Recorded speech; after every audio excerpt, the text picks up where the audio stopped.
WMS implementation. Does it have to be so hard? Well, joining us to speak about that today is Bob Kennedy, Vice President, Business Development at DM Logic. Bob, welcome. Thanks, Russell. It's a pleasure to be here. Bob, warehouse management software has clearly gone from custom solutions over the years to packaged software that's available today. And when you look back over the years that you've been involved in the business, what would you say about the improvements? What kind of improvements have we seen? Well, I've been involved in the business for over 30 years, so I date myself back to those very early days. And the improvements in the software itself have been pretty much across the board, and they've been great.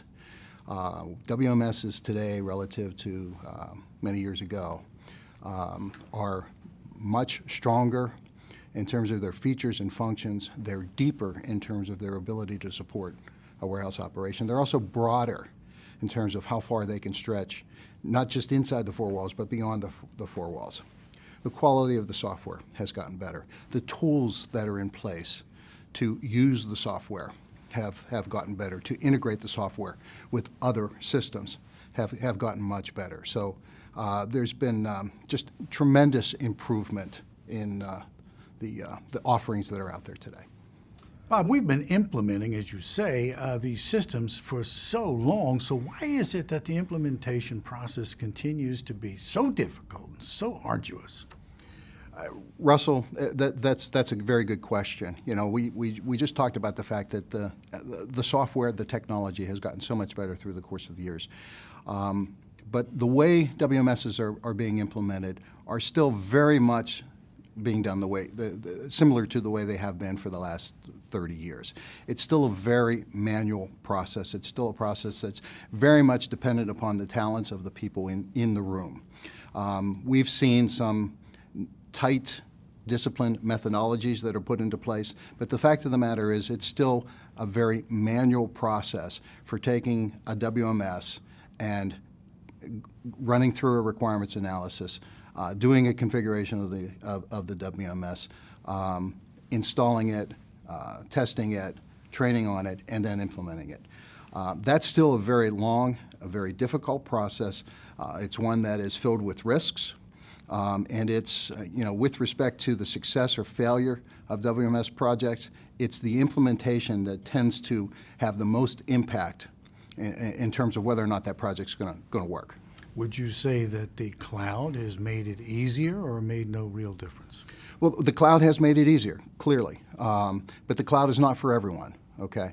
At least not yet. Perhaps someday, but right now the cloud is a great solution for smaller, less complex operations. But it has made it easier in terms of implementing in some areas, but not in all areas.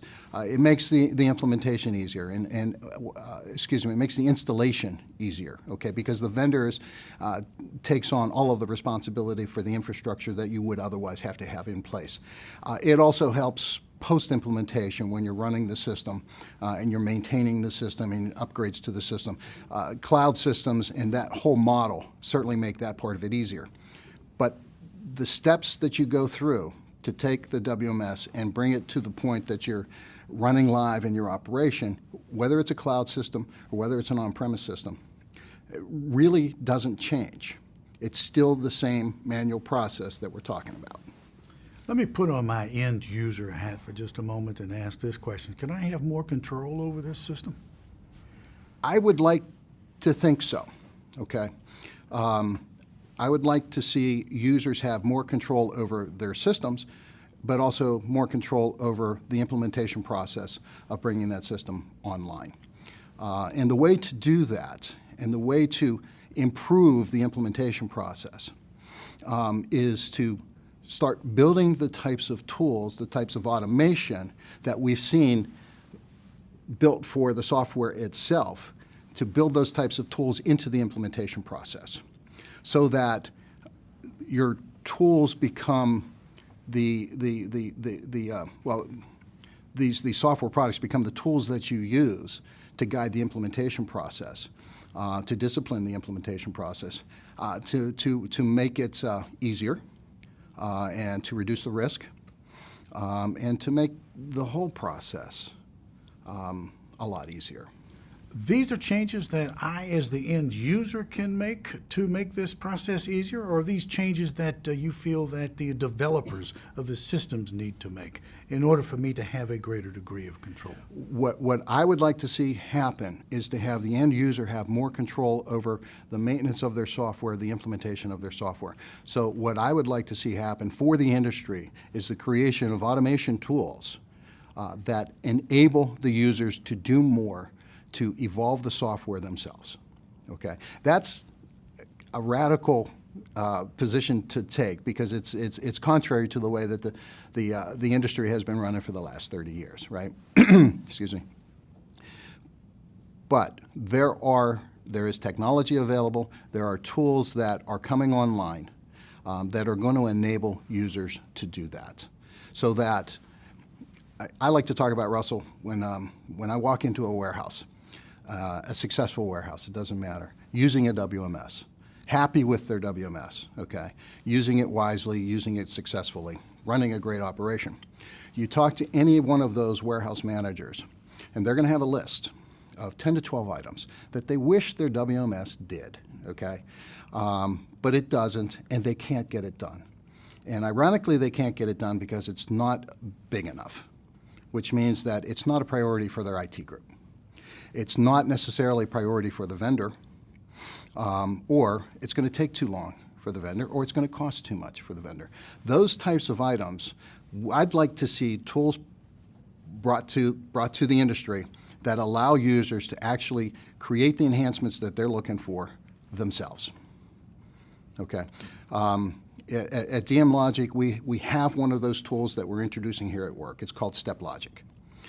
It's a process design platform that allows users to actually build their own enhancements on top of the WMS without affecting the core software of the WMS. Well, now you anticipate my next question, and that is, when you're adding these new processes, do you change the core system?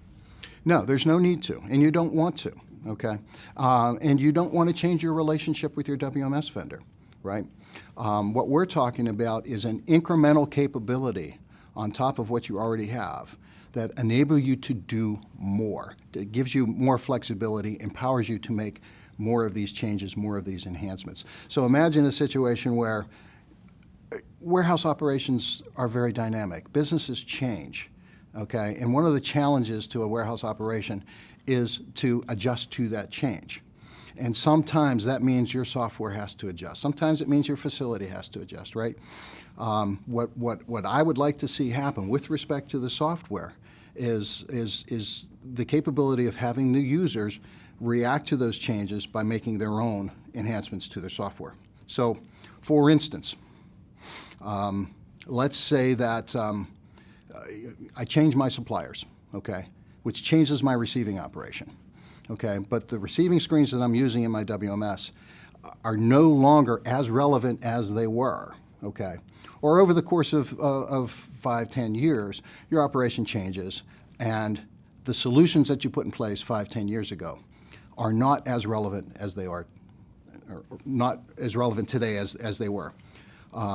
So in order to keep pace with the rate of those changes, empowering the users to start making some of these changes themselves is going to radically improve their ability to meet their customer needs. You know, when you talk about these radical improvements, these radical changes, the question that comes to my mind is, does this radically affect my relationship with my original WMS vendor? I'd like to think in a positive way, okay? Because I'd like to think that first of all, we're not changing any core software, right? So the software stays in place. But I'd like to think that if the users have tools that allow them to make some of their changes themselves, it improves their relationship with the WMS vendor. Because now the WMS vendor can focus on improving the core product, which is where they should be spending their time, as opposed to having to make one-off changes here and there for your particular needs. That's where the vendor should be spending their time, innovating their product. And let the customer take care of those smaller custom changes that they need for their particular operation. That's really some interesting stuff. Let's take charge of our own lives. Bob, I really want to thank you so much for taking time out of your day to meet with us today. Thank you very much, Russell, for the opportunity. It's an exciting concept. It's new. It's different.